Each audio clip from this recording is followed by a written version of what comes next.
Para esto les voy a hacer una pequeña explicación sobre cómo se ha ido formando el suelo de Lima. Acá tenemos una columna estratigráfica de la región Lima, enfocada en lo que es la era mesozoica, desde hace 100 millones de años, principalmente lo que es el periodo cretácico de esta era. Y vemos que inicialmente la región de Lima fue acumulando grandes capas de sedimentos alternados con emisiones volcánicas. Esto se da cuando la región de Lima aún se encuentra en el fondo marino. Luego, a finales de esta etapa cretácica, que se da la elevación de estos estratos y de manera paralela ocurre lo que es la formación del batolito de la costa. Este batolito es el producto de la solidificación del magma mediante un proceso de intrusión, como podemos ver acá, que el magma ha roto la corteza de roca que se ha ido acumulando, ¿no? Durante el Cretácico superior, que es la parte final de este periodo de tiempo, se inicia lo que es el levantamiento de la cordillera de los Andes. Esto, acompañado de intensa actividad magmática, forma lo que es el plegamiento de la roca. Este plegamiento se conoce como el anticlinal de Lima y se llama de esta manera porque tiene su eje alineado con el de Lima. Acá podemos ver una sección transversal de la Tierra con sus capas. Esta es la capa astenosfera con un material viscoso, ¿no? Sobre esta tenemos la litosfera, que está segmentada por las placas tectónicas. Producto de la interacción de las placas es que se forma la cordillera de los Andes, como ya mencionamos. Esto mediante un proceso de convergencia de placas. Tanto el batolito de la costa como la cordillera de los Andes y bueno, el anticlinal de Lima también son producto de esta interacción de placas. Y estas son formaciones geológicas constituidas por roca. Sin embargo, lo que nosotros conocemos como suelo es la desintegración de esta roca, ¿no? Y en Lima, básicamente el suelo, o sea, las deposiciones de suelo más representativas son los depósitos aluviales y los depósitos eólicos. Estos depósitos se dan producto del transporte de este material, ya sea por ríos y por acción del viento. En el depósito aluvial está constituido por cantos rodados y granos. ¿Por qué por cantos rodados? Porque producto del movimiento de las partículas de suelo es que estos se van desgastando y ya no tienen estas superficies angulosas, sino que se van redondeando y es por eso que tienen esta forma. Y en los depósitos eólicos, que son las acumulaciones de arenas finas que se encuentran en los diversos sectores de la costa y estas han sido trasladadas por acción del viento. Con el aporte de estos sedimentos por los principales ríos de Lima, que son el río Chillón, el río Rímac y el río Lurín, se ha favorecido la formación de las terrazas aluviales, sobre las cuales se funda la ciudad de Lima. Estas terrazas son el producto de la erosión del río y se ha profundizado los valles y ha acarreado material formando superficies planas, ¿no?, en toda la costa. Y actualmente el suelo de Lima se encuentra en una etapa de aparente equilibrio entre procesos erosivos y acumulativos. Finalmente podemos decir que el suelo de Lima está compuesto por básicamente lo que son gravas y arenas, que son provenientes del transporte y sedimentación de los ríos. Aparte de estos dos estratos, o estos dos tipos de suelo, en un determinado terreno podemos encontrar lo que es relleno o capas de limos o capas de arcilla. Es por esto que tenemos que realizar y también la importancia de un estudio de mecánica de suelos. Para poder explicar más a fondo esto, le voy a dar pase a mi compañera Lidia. Sí, Daisy, te escucho.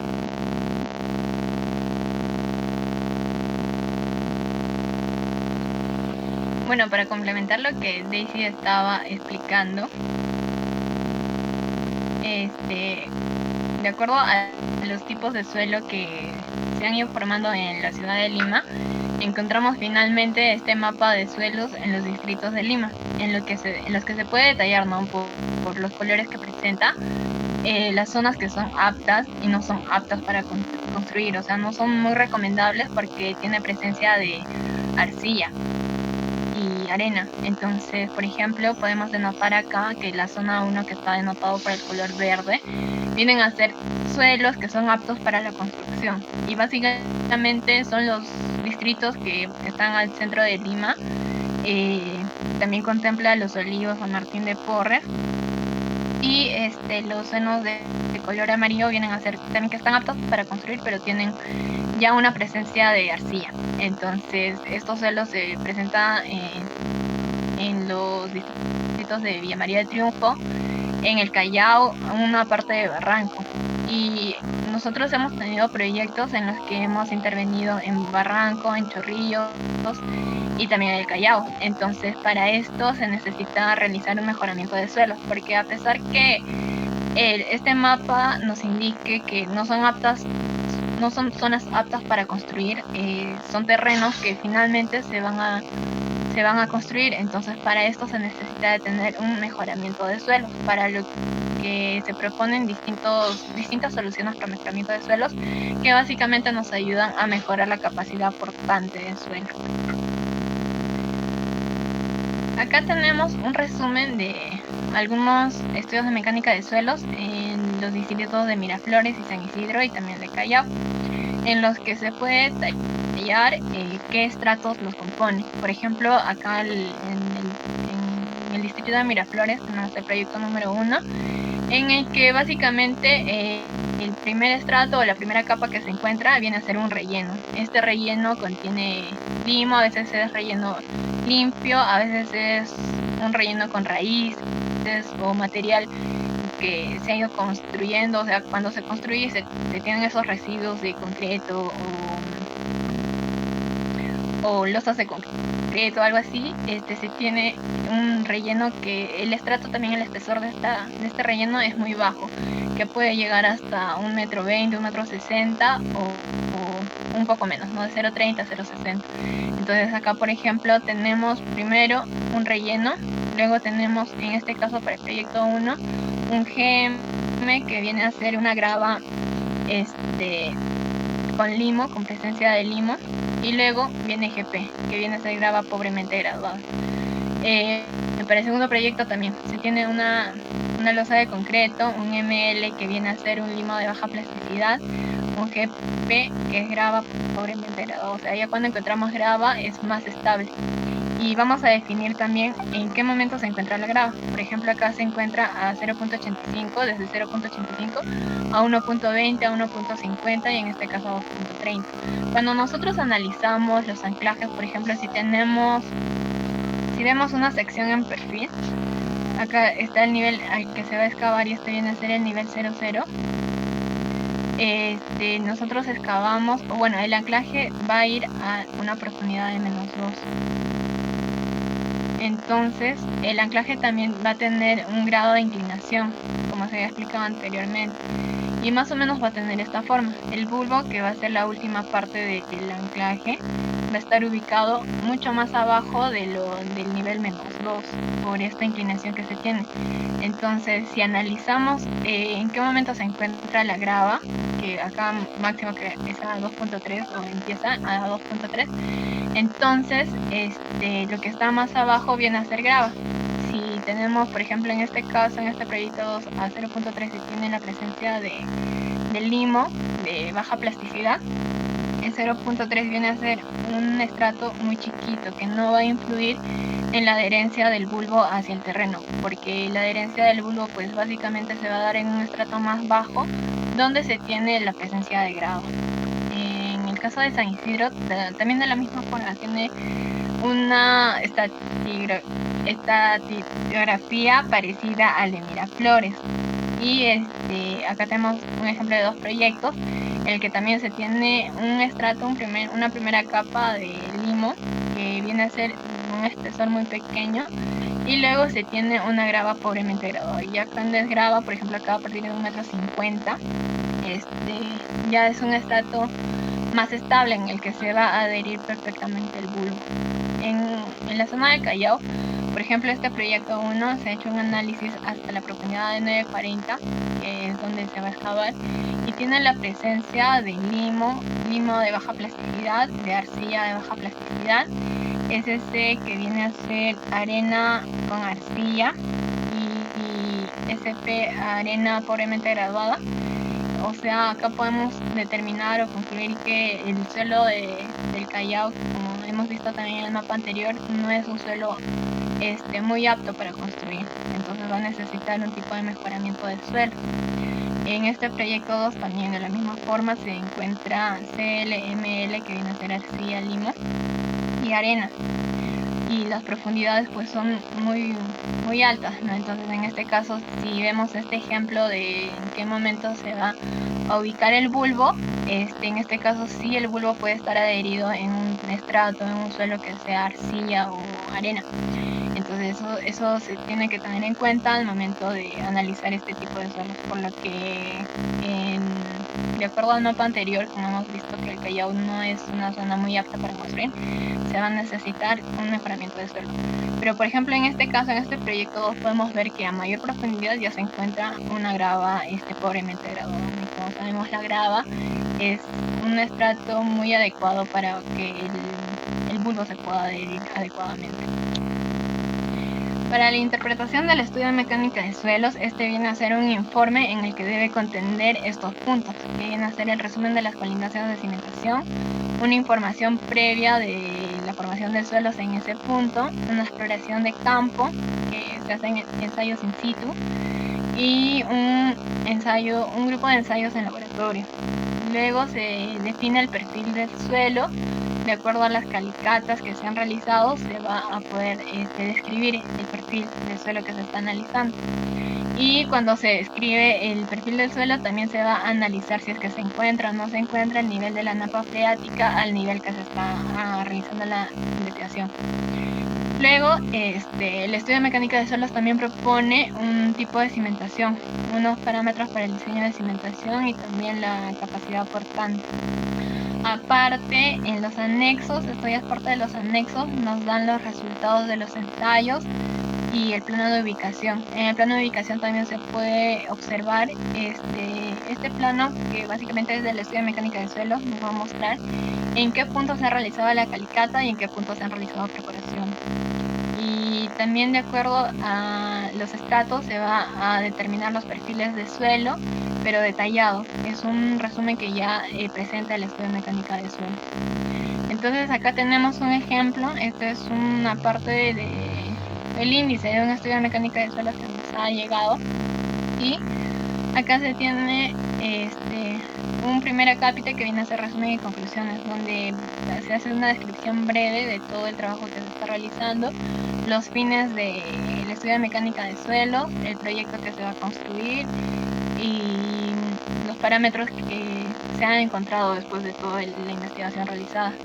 Y el informe lo compone estos puntos, ¿no? Para empezar, el número punto 1, que son los alcances del estudio, que es una breve descripción del proyecto, a los involucrados, y en el otro punto que viene a ser las características, es describir todo el proyecto que se va a realizar, la ubicación, en qué dirección exacta se está realizando estas investigaciones y en qué dirección exacta queda el proyecto, los trabajos efectuados, que van a ser los trabajos en campo, los ensayos realizados in situ y los ensayos en laboratorio. Acá tenemos una lista de varios ensayos que se realizan.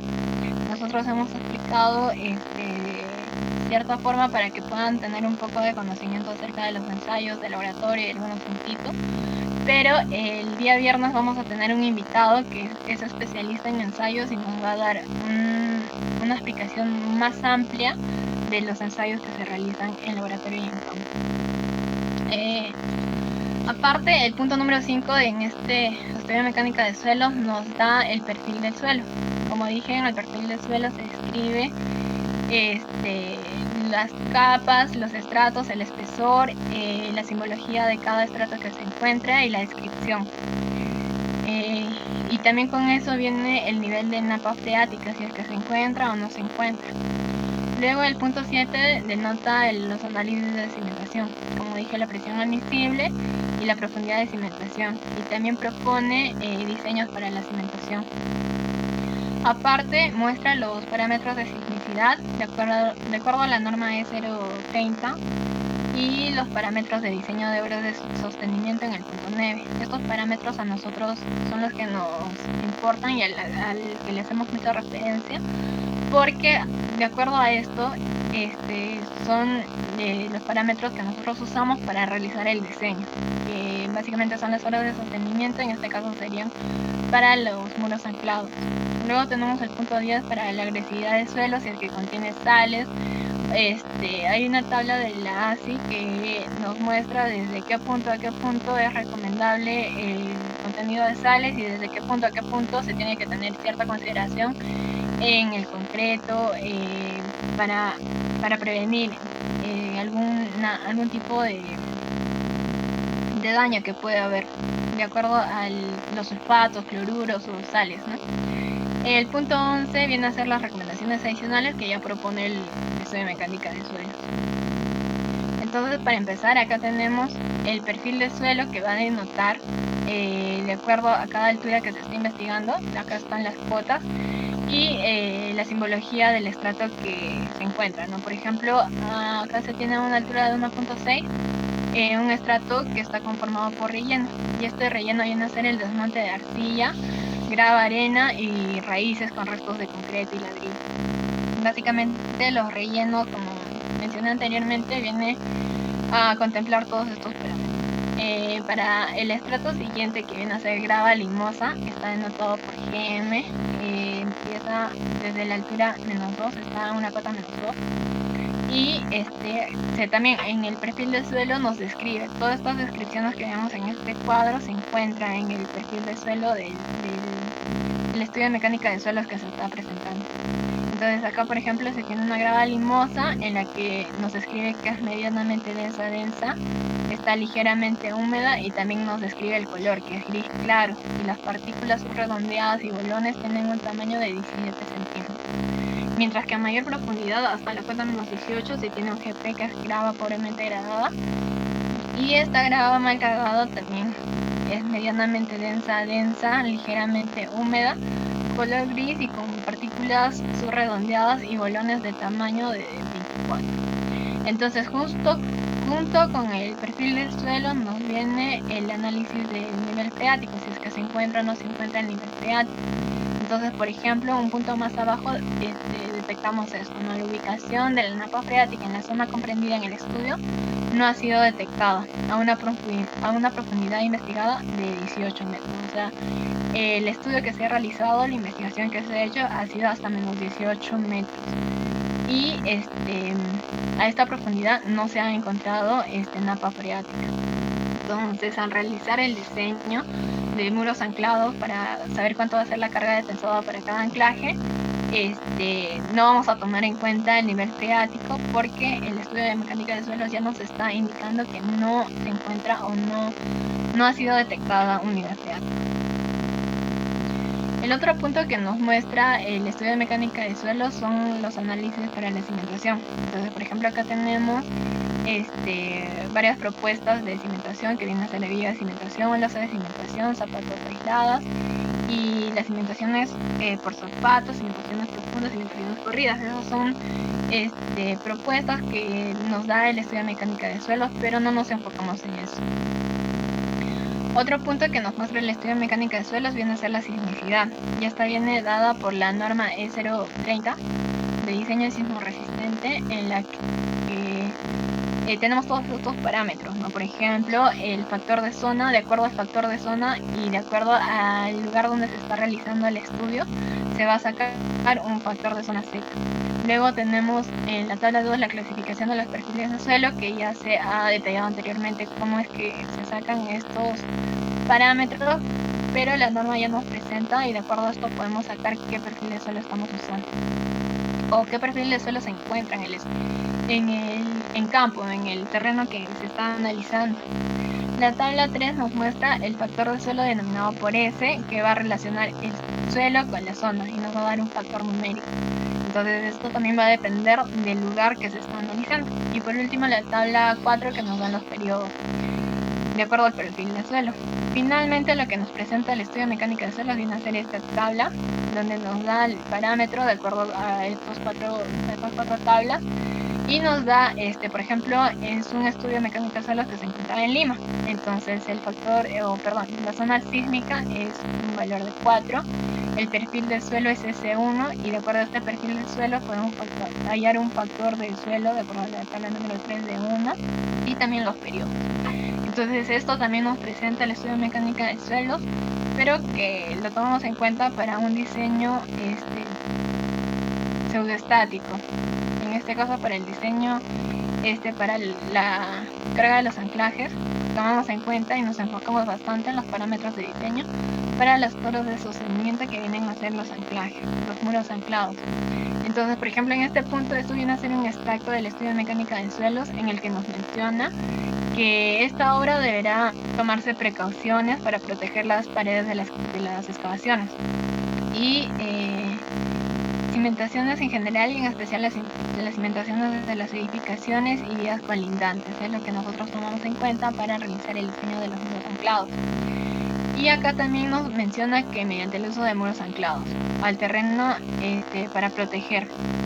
Entonces esto es una propuesta que hace el estudio de mecánica de suelos y también nos presenta los parámetros en este otro cuadro, que viene dado de acuerdo al análisis que se ha realizado. Nos va a dar un peso específico, un peso unitario, una cohesión y un ángulo de fricción, que son los parámetros básicos que nosotros usamos. Y acá, que viene a ser el coeficiente de empuje activo, se puede determinar de acuerdo al ángulo de fricción. O sea, este valor va a depender del ángulo de fricción. Acá tenemos un resumen de lo que se ha podido calcular acá. Y acá pues tenemos estos dos resultados de acuerdo a los estratos, ¿no? De 0 a 5 se tienen estos resultados y de los estratos de 10 a 5 se tienen estos resultados. Esto es lo que propone el estudio de mecánica de suelos para poder elaborar las cargas que van a tener los taludes que están siendo excavados. Aparte, se tiene que tener en cuenta, acá como menciona, la agresividad del suelo por presencia de sales, sulfatos o cloruros. Entonces, con esto también, si es que el estudio de mecánica de suelos nos muestra de que hay una abundante presencia de estas sales, se tiene que tener consideraciones al momento de la lechada, porque podríamos usar aditivos que sean o un concreto de otro tipo que sea más efectivo y resistente ante estas sales. Por último tenemos los anexos. Entonces, por ejemplo, acá tenemos parte del plano del estudio de mecánica de suelos en el que se tiene el proyecto que se va a construir y acá se tiene la leyenda. Este de acá, que está más afuera del terreno, viene a ser una perforación.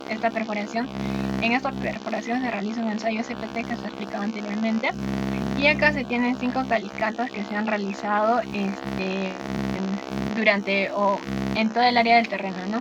El número de calicatas también va a depender de eso, está normado, está en la norma de técnica de edificaciones, y que de acuerdo al área del terreno se va a tener que tomar en cuenta cierto número de calicatas. Finalmente también tenemos esto en el cuadro de los anexos, que viene a ser los resultados del ensayo de laboratorio del estudio de mecánica de suelos. Acá tenemos el análisis granulométrico portonizado, como hemos enseñado en las primeras diapositivas, y también tenemos los resultados de los límites líquidos, plásticos y el índice de plasticidad. Acá también tenemos el resultado en la gráfica, ¿no? Una curva semilogarítmica que va a demostrar de qué manera se están dando este análisis granulométrico, que va a relacionar el diámetro de las partículas con el porcentaje acumulado que pasa de acuerdo a cada malla. Acá ya se tiene el resultado del acumulado que pasa en cada malla. Entonces, de acuerdo a estos resultados que vienen en porcentaje, y de acuerdo al número de malla, en este caso el diámetro de las partículas se está dando por milímetros. Entonces se van a relacionar estas dos columnas y se va a graficar, o como resultado se va a tener este diagrama. Entonces, de acuerdo también a este ensayo, acá podemos tener la clasificación mediante Ashton, que está dada acá por A1A, pero estos solamente son para fines de carreteras o pavimentos, ¿no? Lo cual para este tipo de proyectos no nos va a influir mucho. En cambio, esto sí, que viene a ser la clasificación mediante el sistema SUX, nos da el símbolo y el nombre del grupo al que pertenece.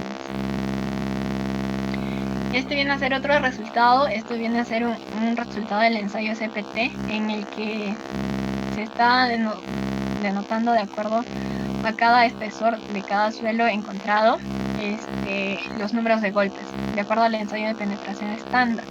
Estos números de golpes ya son los números corregidos que se han explicado anteriormente de acuerdo a fórmulas, y acá se tiene el resultado de acuerdo al número de golpes para un ensayo CPT, que son las perforaciones que se dan en el terreno. Y por último, también el anexo nos muestra las imágenes de los ensayos que se hacen in situ. Entonces, por ejemplo, acá tenemos una foto de una calicata, de la calicata número 3, cómo se está realizando. Y estos dos vienen a ser la perforación. Lo que vimos en el plano, lo que estaba adelante denotado por un circulito más o menos de esta forma, estas vienen a ser las perforaciones y estos vienen a ser los ensayos de CPT.